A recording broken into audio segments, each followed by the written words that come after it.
Merci de monter à bord et d'écouter Sounds Like Portraits. Bienvenue dans mes conversations avec des humains créatifs. C'est Philippe Ingard. Si vous aimez ce podcast, n'oubliez pas de visiter soundslikeportraits.com et de vous abonner sur iTunes, Spotify, Stitcher ou Google Podcast. Merci. Frenchmorning.com, la première newsletter francophone pour l'Amérique du Nord, est le partenaire média de Sounds Like Portraits.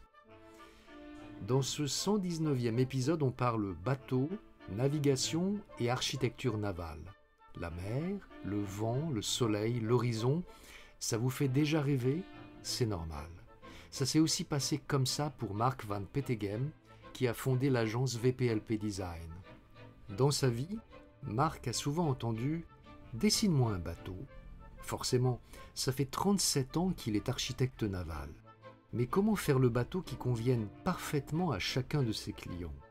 Tout commence par l'écoute. Par l'écoute attentive de ses clients qui révèlent par petits éclats de conversation un rêve caché derrière leur décision de se faire construire un bateau. Le travail de l'architecte naval est d'incarner un rêve plus grand que le bateau. C'est au moment où il prend de la vitesse qu'un bateau est vraiment vivant.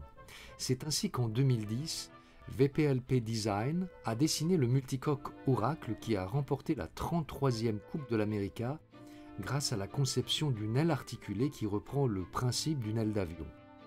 À partir de là, Mark s'est dit « Pourquoi ne pas en équiper les cargos qui transportent 90% des marchandises dans le monde ?»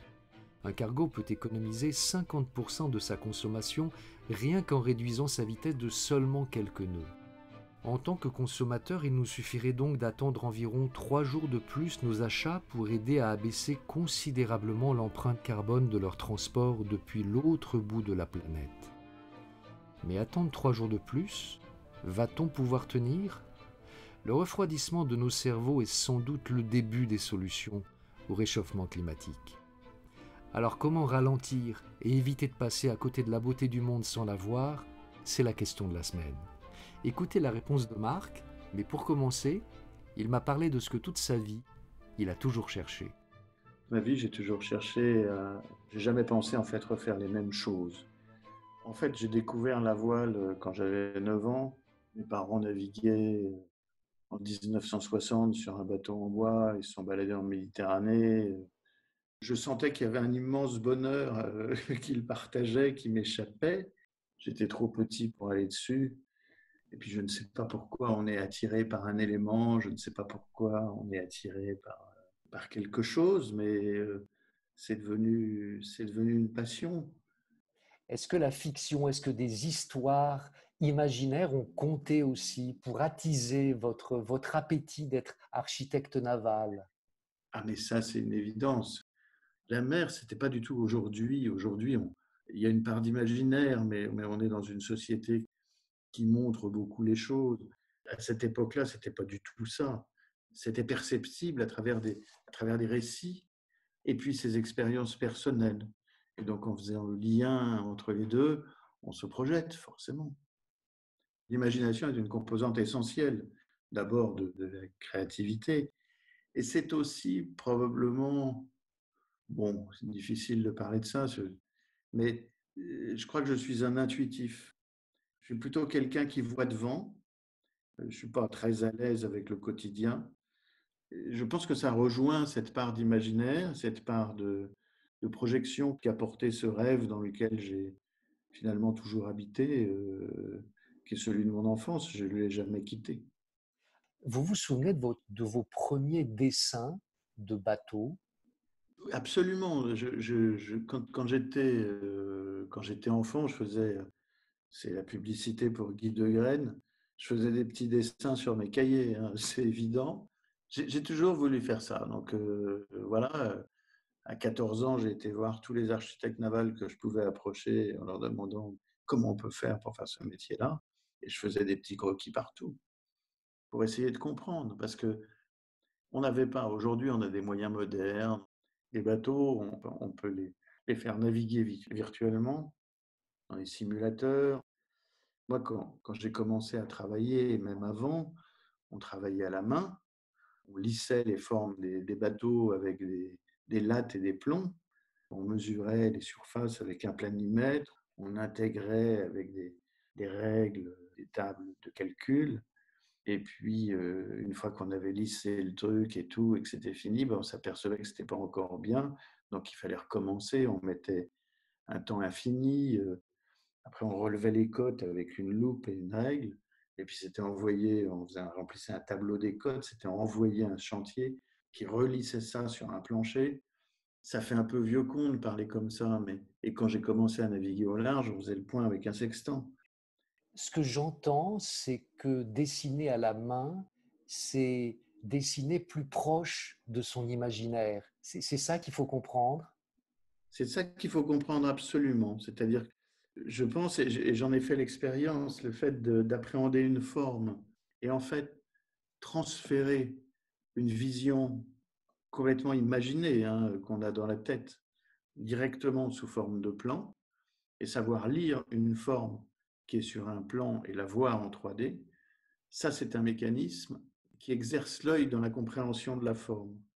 C'est-à-dire qu'on l'a dans la tête en 3D, on le transcrit en 2D, et aujourd'hui, quand on voit une forme sur un ordinateur qui tourne, je demande toujours à ce qu'il est possible d'en faire un plan de forme tel qu'on les faisait à la main, parce que c'est la lecture d'un plan de forme qui va me montrer, je vais mieux appréhender, mieux comprendre avec plus de discernement en fait, un plan de forme dessiné en 2D comme on les faisait avant, plutôt que de voir quelque chose sur un écran qui est très valorisant. Enfin, je veux dire, on rentre très vite dedans, mais on perd beaucoup d'analyse. Vous avez ce talent, vous êtes doué pour lire, comment dire, pour décrypter en 3D ce qui se présente en 2D finalement. Est-ce que vous pourriez nous aider à lire en 3D ce qu'on voit en deux dimensions? Est-ce qu'il y a un principe, est-ce qu'il y a quelque chose qui pourrait nous aider, nous, le public, ceux qui n'ont pas ce don de voir finalement?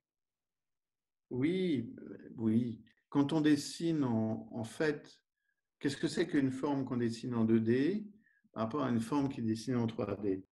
En 3D, on va couper on va couper une forme qui est en 3D, on va la couper en tranches comme du saucisson, et puis aussi en tranches horizontales. Et puis, c'est l'intersection de ces tranches avec la forme qui vont donner des points, et c'est ces points-là qu'on retranscrit en 2D. C'est un peu compliqué à expliquer, Oui, c'est ce que j'allais dire. mais Est-ce qu'on n'aurait pas un exemple pour qu'on puisse visualiser facilement, si c'est possible? comment arriver à faire bien comprendre l'histoire? C'est peut-être ça d'ailleurs le travail d'un designer, c'est d'apprendre ça. Oui, alors, oui, bien sûr. Alors aujourd'hui, les designers, de ce que j'en sais, notamment les designers automobiles, travaillaient à la main sous forme de sketch. Et puis, avant, on travaillait sur un modèle. On travaillait en 3D à la main. Et d'ailleurs, les anciens architectes navals, souvent, sculptaient des formes. Et une fois qu'ils avaient la forme en bois, ils coupaient des tranches et il relevait sur la feuille de papier le contour de la tranche. C'est ça le passage de la 3D à la 2D. Après, il ne reste plus sur le papier que les tranches, le dessin des tranches, et en fonction du dessin des tranches, on voit la forme en 3D. Il me semble que la difficulté justement dans ce passage, c'est le fait de pouvoir se sentir dans le même espace que ce qu'on est en train de regarder. Vous voyez ce que je veux dire? Je veux dire, Oui, très bien. c'est le fait de sentir son propre corps dans le même espace que cet objet en 2D que je visualise en 3. C'est un alphabet. C'est un alphabet. C'est quelque chose qu'on finit par apprendre, par comprendre. Alors, on fait beaucoup d'erreurs et puis on affine et on finit par bien sentir ça. Et il y a un rapport extrêmement intime, sensuel à la forme. Enfin, je veux dire, quand on pense une forme, on va utiliser les termes enfin, j'utilisais en tout cas les termes pour une étrave, si elle doit être un peu plus évasée, un peu plus, on va, utiliser le terme de joufflu. On va, à l'arrière du bateau, on va lui dire, on va leur donner un peu de fesses. Enfin, il y a quelque chose de très... Corporel. Oui, oui, c'est comme si on modelait avec les mains, en fait, hein, mais ça passe du dessin à la visualisation qu'on en a. Peut-être une des difficultés qu'on a à propos de ce passage de la 2D à la 3D, des deux dimensions en trois dimensions, ça renvoie à ce que les peintres disent, à savoir qu'il y a des gens qui voient, il y a des gens qui ne voient pas, et ceux qui voient, ils voient non pas seulement les objets, mais l'espace entre les objets. Et ça, c'est peut-être Bien quelque sûr. chose qu'on n'apprend pas. C'est très intéressant. Non, effectivement, peut-être que ça ne s'apprend pas, hein. Moi, j'ai toujours été frappé, par exemple, puisque là, on parle de l'espace autour, quand un bateau rentre en construction, on le voit petit à petit s'assembler dans un hangar. Et puis un jour, il est terminé dans le hangar. Et donc, l'espace autour donne une dimension et donne un éclairage des formes au bateau. Ensuite, il sort du hangar, mais il n'est pas encore dans l'eau. Et donc, il est entier, mais dans un espace extrêmement ouvert. Il n'y a pas l'eau, il n'est pas coupé par la surface de l'eau. Et c'est encore une autre perception de la forme. Et puis, il est posé dans l'eau, et il flotte, et c'est une troisième perception du bateau. C'est vraiment ça, c'est quelque chose qui m'a toujours extrêmement touché, parce que l'espace autour c'est vrai en sculpture évidemment aussi, hein, quand on voit une sculpture à l'intérieur d'une petite pièce, d'une grande pièce, ou à l'extérieur, c'est très différent. Et c'est d'autant plus vrai sur un bateau qu'une fois qu'il est dans l'eau, la lumière se reflète sur la mer et crée des reflets qui changent complètement la perception de la forme. Et puis peut-être il y a un quatrième niveau, c'est quand on est sur le bateau et qu'on fait corps avec lui et qu'on a un autre sentiment de la forme qu'il représente. Alors oui, quand il vit finalement dans la mer, et là l'interaction entre la forme et les mouvements de la mer, la façon dont le bateau passe dans l'eau, on comprend évidemment comment la forme fonctionne en quelque sorte. Alors à propos de ça, à propos des formes qui fonctionnent, vous avez créé en 1983 avec Vincent Loriot-Prévost l'agence VPLP et vous êtes spécialisé dans le design de multicoques à voile. Alors justement, quand on design un bateau à voile, quelle est la part de créativité compte tenu, j'imagine, de toutes les contraintes qu'on a pour faire flotter un bateau? Qu'est-ce qui reste de créativité? Est-ce que c'est infini ou est-ce que c'est assez restreint? Alors ça a évolué dans le temps. Je pense que la notion de contrainte a évolué dans le temps, et puis ça dépend aussi de quoi on parle. Quand on parle d'un bateau de course, les bateaux de course, on a commencé à les dessiner, alors là, à l'intuition, avec des petits bouts de calcul faits à la main, avec des perceptions d'effort qui étaient en tout cas assez intuitives également, je dirais. Et puis ensuite, après, il y a les phases de construction, etc., où c'était à peu près au même niveau. Et donc la part de créativité, d'intuition était très grande, probablement, en tout cas différente de ce qu'elle est maintenant. Ce que je veux dire par Oui, là, vous évoquiez tout à l'heure le design automobile. On peut imaginer des formes plus ou moins oui, rectangulaires. Le dernier pick-up de Tesla a des formes extrêmement géométriques. On imagine que pour les bateaux, on ne peut pas faire un cube. On ne peut pas faire non, quelque chose de trop rectiligne. Il y a quand même des règles, comment dire, oui. qu'on ne peut pas éviter. Oui, bien sûr, le pick-up de Tesla est peut-être très géométrique, il va à une certaine vitesse.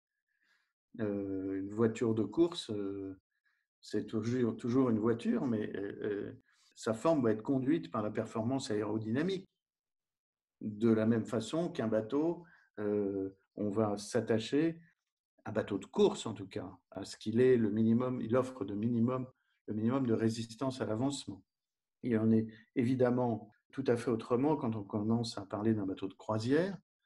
Et là, on peut parler très longtemps d'un certain nombre de choses concernant la croisière, le temps, la perception du temps, le confort, Est-ce qu'on va privilégier un bateau qui va démarrer au moindre souffle avec un confort un peu plus restreint parce que la finalité c'est d'être en mer et qu'on n'a pas forcément besoin du même confort qu'on a à terre en mer?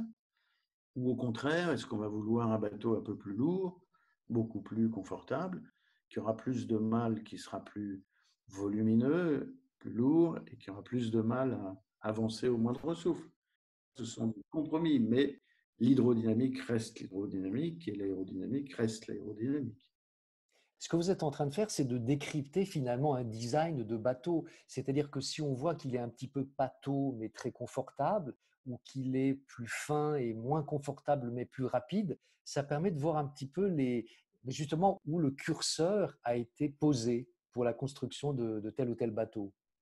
Oui, c'est ça. Et je pense que alors il y a l'efficacité de la forme, il y a aussi simplement aussi le plaisir de la forme. Quand on voit un bateau, il y a plusieurs niveaux aussi. On parlait de quand il est à l'intérieur, de quand il sort du chantier, etc. Mais il y a aussi quand on voit un bateau de loin, et puis qu'on se rapproche, et quand on monte dessus. C'est trois façons de voir ça. Évidemment, tout le monde veut un bateau élégant. Il n'y a personne qui a jamais venu nous voir en disant on veut un bateau moche. Ça n'existe pas. Beaucoup de clients veulent un bateau magnifique, très rapide, mais aussi avec la climatisation, la machine à laver, etc., etc., etc. Ça, c'est le rapport un peu, je dirais, le cahier des charges un peu standard. Donc, ce qui est très intéressant dans notre métier, c'est de commencer par discuter, par écouter. Écouter, c'est essentiel. C'est ce qui nous permet de comprendre ce qui est dit, ce qui n'est pas dit, et ce qui est du domaine de la liste du Père Noël, et d'aller rechercher la vraie nécessité. Si je comprends bien, le début de votre processus créatif, c'est même pas une idée, c'est d'écouter ce que votre client vous demande pour savoir ce que ça veut vraiment dire. C'est exactement ça. C'est exactement ça. C'est le départ, c'est d'écouter, et souvent de revenir en arrière. C'est-à-dire qu'il y a des gens qui arrivent parfois avec même un petit dessin ou un exemple de quelque chose ou un truc et ils ont passé beaucoup de temps à décrire tout et tout. Et puis c'est de regarder tout ça, de bien évidemment d'en tenir compte, mais d'essayer d'aller chercher derrière, plus en amont, ce qui a conduit tout ça. Quelle est justement cette part de rêve? Quelle va être la part de l'utilisation réelle d'un bateau? Parce que finalement, un bateau, c'est une personne qui est venue nous voir. C'est quelqu'un qui est venu nous voir et qui nous a raconté, c'est pas raisonnable un bateau, ça n'a aucun sens d'avoir un bateau. C'est forcément une part de rêve importante. Donc il faut rentrer dans ce rêve. Ça demande d'aller chercher un petit peu plus en amont que ce qu'on nous a déjà apporté pour refaire le chemin, en fait, avec le client de son cahier des charges. C'est magnifique ce que vous dites à propos du bateau qui est finalement le rêve de quelqu'un et vous essayez de techniquement réaliser le rêve de quelqu'un avec tout ce que ça veut dire de mystère, parce qu'il y a des choses qu'il vous dit mais qui ne sont peut-être même pas conscientes à lui-même ou à elle-même. Oui, pas consciente ou très peu exprimée. Je me souviens d'un monsieur, il y a quelques temps, peu de temps, qui voulait se faire un très grand bateau. Et les personnes qu'il connaissait un peu bien ne comprenaient pas pourquoi il voulait faire un bateau comme ça, un bateau à voile, alors que toute la famille avait des bateaux à moteur. Et par des tout petits mots dits de temps en temps au cours de deux réunions, on a compris qu'il voulait emmener ses enfants sur un bateau pour pouvoir naviguer à travers le monde, regarder la carte et partager cette vision-là avec ses enfants. Tout tenait là-dedans. Et on peut parler pendant des heures du cahier des charges, du nombre de cabines, de la déco, de ce qu'on veut. Le point, c'était celui-là. Il y a des petites choses comme ça, ces tout petits signaux. C'est-à-dire qu'une fois qu'on a compris exactement quel est l'objet, qu'on arrive à percevoir vraiment quelle est cette part de rêve et ce qui motive cette décision insensée de se faire dessiner un bateau, quand on a compris ça, je dirais presque que c'est facile derrière. Dessiner un bateau, bon, ça fait 37 ans que je fais ça, mais c'est facile une fois qu'on a, enfin c'est facile, je ne devrais pas dire ça, mais c'est vrai que c'est plus simple une fois qu'on a bien compris la sensibilité des gens, pourquoi ils faisaient ça. Et puis après, il faut rentrer dans le domaine de plastique, dans le domaine du rêve, qu'est-ce qu'ils aiment, à quelle forme ils sont sensibles. Voilà. On demande souvent quelles sont les références en termes de voitures, d'architecture, de peinture, parce que ça décrit un univers esthétique, une sensibilité esthétique, et c'est important que le bateau corresponde à ça. Est-ce que pour vous, on peut parler de beauté en design indépendamment de ses propres goûts? Est-ce qu'on n'a pas tendance à confondre le beau design avec le design qu'on aime? Est-ce que c'est possible d'en parler avec une certaine rigueur au fond? Moi, il y a une notion à laquelle je m'attache toujours quand je vois un bateau, très au-delà de la notion de beauté, parce que je la trouve extrêmement discutable, c'est la notion de cohérence. Pour moi, un bateau, c'est un tel tout que, quand je regarde un bateau, je le trouve beau s'il est cohérent. Ça peut être un bateau de pêche. Je peux le trouver beau parce qu'il est cohérent. Aidez-moi à comprendre ce que vous voulez dire par cohérent. Est-ce que c'est une expérience que je peux faire, par exemple, devant une voiture, devant une belle maison, devant une belle construction? Oui, je pense qu'une maison, un architecte va pouvoir dire la même chose parce qu'il va trouver que la maison, les espaces fonctionnent bien. En fait, la cohérence, ça va être l'adaptation, ça va être le rapprochement de quelque chose de fini, d'un bateau, d'une maison, voilà, avec son usage. À partir du moment où il n'y aura rien de gratuit. Un bateau est cohérent à partir du moment où sa forme va bien correspondre à la fonction, où il y a quelque chose de très honnête et de très simple. J'ai beaucoup traîné au Bangladesh. Les bateaux là-bas, il y a énormément de bateaux, beaucoup de bateaux sur les fleuves, sur la mer, etc. Il y a des bateaux qui ont des formes extraordinaires, d'une très grande beauté, et ça n'est jamais un exercice de style. Ça va toujours être très exactement une forme adaptée à une fonction. Et donc, c'est le travail inverse de celui qu'on fait. Nous, on a un cahier des charges, on va dessiner quelque chose qui va correspondre à une fonction. Et là, je regarde le bateau et je me dis, mais s'il est comme ça, c'est qu'il doit faire quelque chose de très particulier. Quand vous avez un bateau de 30 mètres qui doit faire 1,50 m de large, avec des gens assis les uns derrière les autres, et qui se prolonge par deux grandes plateformes sur un fleuve, eh bien simplement, ça permet, en période, quand c'est pas la mousson, mais en période sèche, les gens marchent sur la plateforme, le bateau bascule vers l'avant et débarque au sec, les pieds au sec. Voilà, il y a des bateaux lune qui ont vraiment des formes de croissant de lune, d'une immense beauté. Simplement, ils doivent passer, pendant la période de mousson, ils doivent passer une barre pour sortir et ils doivent repasser la barre pour redescendre. Tous les bateaux sont comme ça. Et il y a vraiment des catalogues de bateaux absolument merveilleux, de bateaux ancestraux, parce qu'ils sont façonnés par l'usage, ils sont façonnés par le travail finalement qu'ils doivent accompagner. Ce sont des outils qui correspondent absolument à la main de l'homme et à un usage particulier. Là, c'est l'expression de la cohérence. Ce que je retiens, c'est qu'un beau design, c'est un design qui ne fait pas de faux semblants. Et c'est vrai que quand on pense, quel que soit l'objet, quand on a un magnifique design, il n'y a pas de faux semblants. Il y a une vérité de ce que l'on voit par rapport à la fonction. C'est ça, exactement. Quand il y a des effets de style ou des choses un peu inutiles moi, je trouve ça choquant. Enfin, ça ne me plaît pas en tout cas.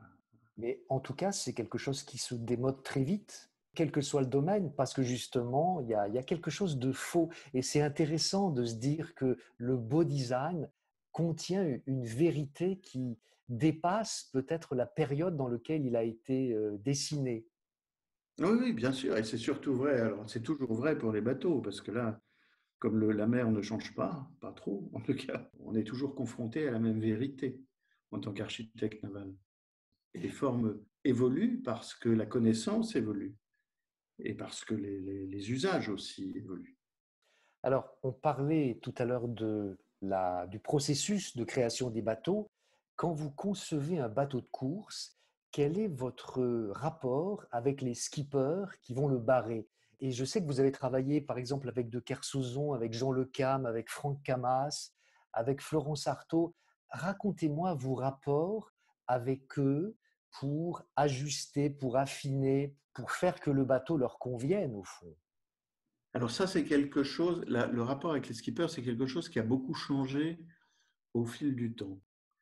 Au début de notre carrière, Florence était une amie, on était adolescents ensemble. Elle a réalisé son rêve et moi aussi. Et en plus, on en a réalisé un beau ensemble. Pierre Ier, c'était le trimaran avec lequel qu'on a dessiné et avec lequel elle a gagné la Route du Rhum en 90. À cette époque-là, il n'y avait pas de capteur, il n'y avait pas de logiciel, beaucoup. La relation avec le skipper, sa faculté à raconter ses sensations, nous permettait de partager des sensations, d'en tirer des intuitions, d'en tirer des lignes directrices pour dessiner les bateaux. La qualité de la relation, la compréhension mutuelle des choses est fondamentale. Et parce que vous parlez le même langage. Oui, mais c'est très important de parler le même langage. C'est-à-dire, c'est parler le même langage, c'est aussi un rapport de confiance. À partir du moment où tel ou tel skipper veut imprimer une certitude ou influencer, je dirais, ce travail d'analyse. Imprimer sa marque, au fond, personnelle. Oui, Enfin, il y a une affaire d'ego derrière tout ça. nous sommes d'accord. À partir de là, c'est parfois plus compliqué. Alors, on peut finir par faire ce qu'on nous demande, bien sûr. Parfois, on en est complètement d'accord. Parfois, c'est un petit peu plus compliqué. Parfois, on n'est pas tout à fait d'accord ou on aurait des perceptions qu'on voudrait valider, des choses comme ça. Ou ça nous emmène trop loin. Ou, enfin, on perd de la finesse dans l'analyse parce que l'échange n'est pas totalement ouvert. Je retiens ces mots d'échange ouvert. Ça, c'est vraiment une relation, c'est vraiment la relation idéale à un client quand on construit son bateau. Et j'imagine que par rapport à Florence Artaud ou Franck Camas ou d'autres, vous avez aussi vous-même appris de votre propre métier grâce à eux. Évidemment, c'est un échange. C'est un vrai échange. On va sur le bateau, on navigue un peu. Et puis, dans la discussion, on va sentir, on va poser des questions. Et quand ça se passe comme ça, qu'est-ce qui se passe, etc. Et il y a un échange là-dessus. On en revient à cette histoire de forme qui se fabrique dans la tête. On arrive finalement à penser une forme. J'adore cette idée qu'une forme s'affûte avec une conversation. Oui, c'est vrai, c'est vrai. C'est exactement ça. En 2010, pour la 33e édition de la Coupe de l'América, vous avez dessiné le trimaran Oracle et vous avez gagné la coupe avec une aile articulée. Alors expliquez-moi à quoi ça ressemble et qu'est-ce que c'est que cette aile articulée? Ça ressemble à une grande aile de planeur, 68 mètres d'envergure, recouverte d'une toile. Et l'aile est composée de deux éléments. Donc on a un profil comme ça d'aile devant et derrière un autre profil d'aile qui suit. Entre les deux, une petite fente. L'air qui passe dans cette petite fente s'accélère et vient recoller les filets d'air au dos de l'aile. On a exactement ce phénomène-là quand vous décollez ou quand vous atterrissez dans un avion. Vous avez un petit volet qui sort et ce volet n'est pas rattaché à la partie principale de l'aile. Au contraire, il laisse une petite fente et c'est exactement la même chose. C'est ce qu'on appelle un dispositif hypersustentateur.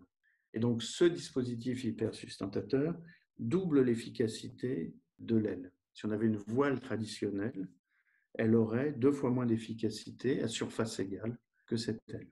Et en voyant cette aile, on s'est dit, mais que 90% du commerce international se trimballe sur des bateaux, que la pollution de ces bateaux qui brûlent du fioul lourd, extrêmement polluant, est un souci. Et on se dit, pourquoi ne pas aider à décarboner ce transport-là en utilisant le vent?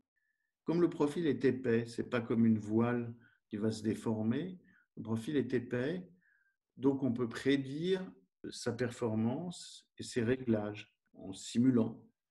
Donc en fait, on a développé cette aile-là à partir de 2015 à peu près.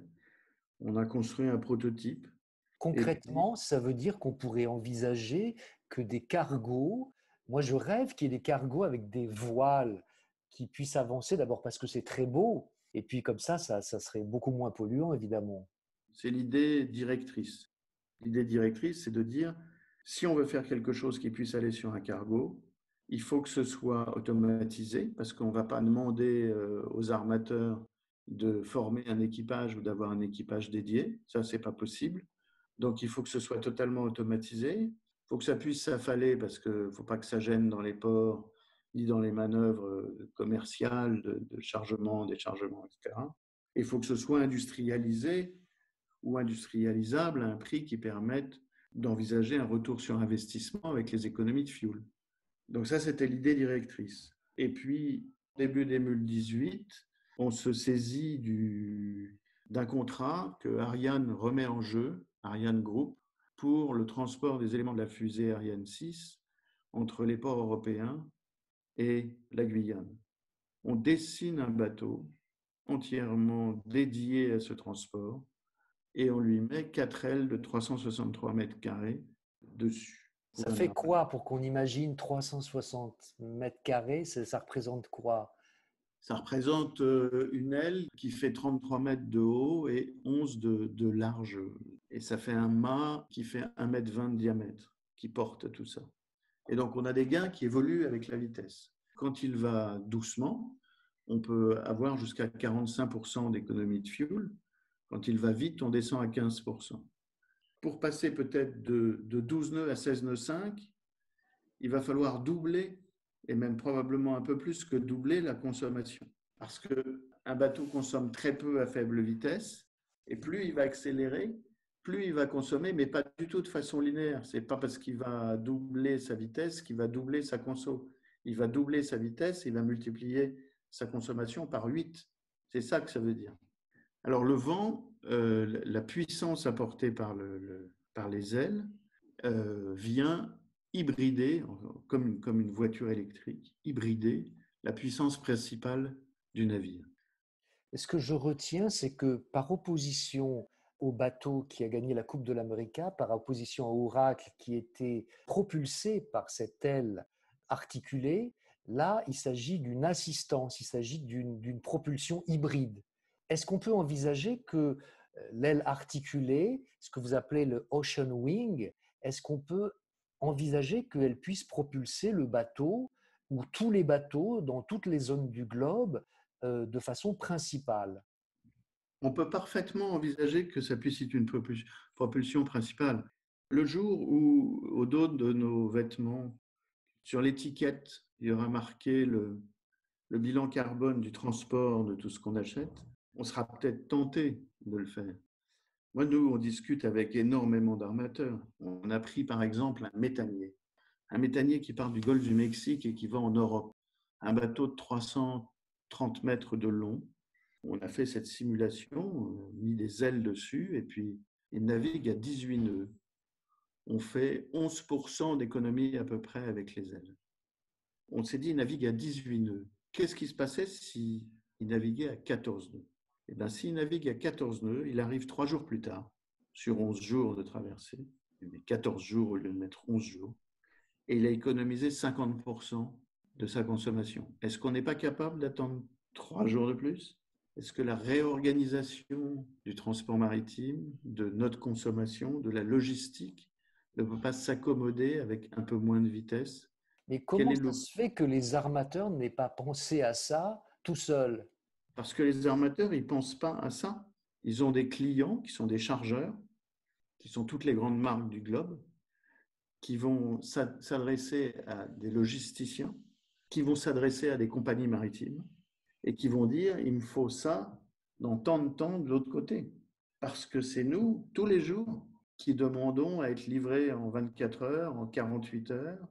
Quel est le coût aujourd'hui, le coût carbone de notre incroyable avidité à avoir les choses rapidement? Quel est le coût de la vitesse, de l'accélération de nos vies? quel est le coût en carbone de ça? Quand on voit qu'en attendant 3 jours, on réduit de moitié, je crois qu'on peut s'amuser à faire ça pour à peu près tout ce qui nous entoure, que ce soit pour le transport maritime, que ce soit pour beaucoup de choses. On est souvent dans une pensée où on dit bah oui, de toute façon, on va s'en sortir avec la crise climatique parce que la technologie va venir à notre secours. Je n'y crois pas 2 secondes. La technologie est un outil. C'est à l'humanité de s'interroger et c'est à l'humanité de se soigner de cette avidité. Ce que vous dites au fond, c'est que le réchauffement climatique, sa cause, au fond, elle est en nous depuis des dizaines d'années, depuis le début de la révolution industrielle et de la naissance de la vitesse, parce que la vitesse, Claire. elle est véritablement de là. Absolument. Absolument. Enfin, j'en suis convaincu. J'en suis absolument convaincu. Et justement, on a parlé technique, on a parlé vitesse, on a parlé performance, et le bateau, même s'il permet justement de faire des courses et d'aller très très vite, c'est aussi un moyen de dilater le temps quand on est sur l'eau. Quel genre d'expérience est-ce que vous cherchez, vous, personnellement, quand vous êtes sur l'eau, avec l'esprit libre? Ça, c'est fondamental.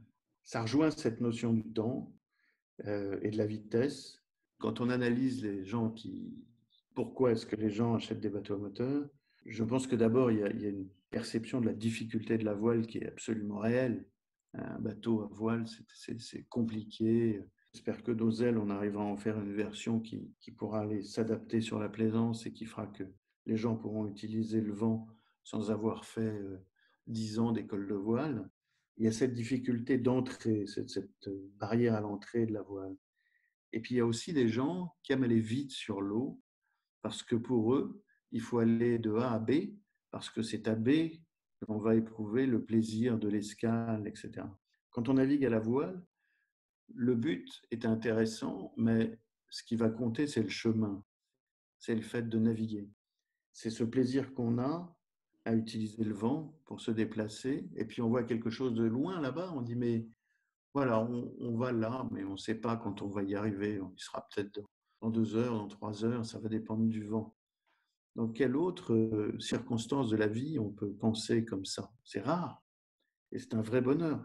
C'est ça qui me plaît et ça me plaît d'autant plus que B est loin de A. C'est-à-dire qu'on a le temps de rentrer dans un rythme qui est le rythme propre de l'expérience que l'on fait quand on navigue, où on a des cas, où on passe un moment pour soi, un moment où on va dormir, un moment où on va lire, un moment où on est entièrement au service du bateau, un moment où quand on a un équipage, en général, il est sympathique, on passe des bons moments ensemble. Donc il y a tous ces moments.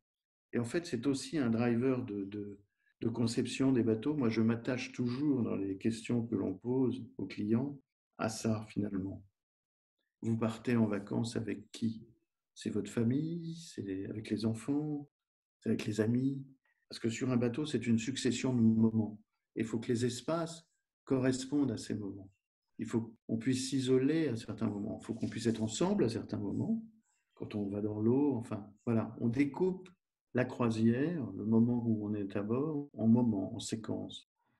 C'est cette analyse des moments qui sont tellement essentiels sur un bateau, qui permet de dessiner de projeter en fait ce qui est le rêve de la personne. C'est-à-dire, il faut avoir compris comment il va naviguer et d'avoir fait tout ce séquençage de moments. Parfois, il y a différents usages aussi. La famille et puis les copains. Donc, tout ça doit être intégré parce que chaque espace, chaque moment doit fonctionner ensemble. Je vous ai posé beaucoup de questions. Est-ce qu'il y a une question que vous souhaitez me poser? Qu'est-ce que vous recherchez en interrogeant autant de gens sur le... Parce que je trouve que les questions sont très pertinentes, que c'est extrêmement agréable et très bien préparé. Et je me dis que ça va être formidable de rentrer comme ça dans des processus de création et d'innovation qui sont propres à chacun, quoi. Et je trouve que ça, vous avez une collection intéressante de points de vue.